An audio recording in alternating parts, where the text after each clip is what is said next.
राजकीय दृष्टिकोन ठेवून कुणी काही कारवाई केल्या तर आपण देखील काचेच्या घरात राहतो हे विसरू नये.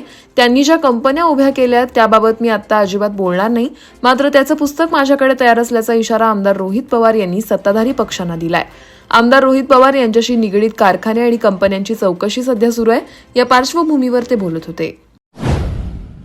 भारतीय जनता पक्षाला छत्रपती शिवाजी महाराजांचा इतिहासच माहिती नाहीये.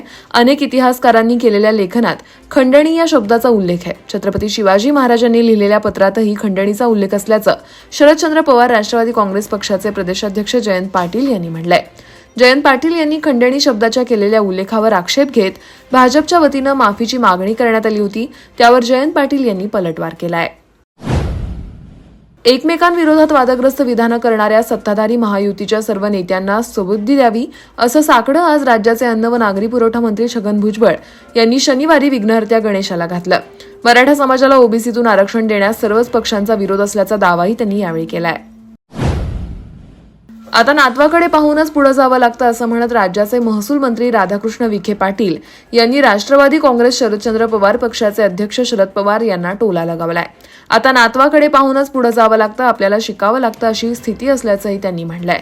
त्यांनी शरद पवार यांचं नाव न घेता त्यांच्यावर टीका केली आहे.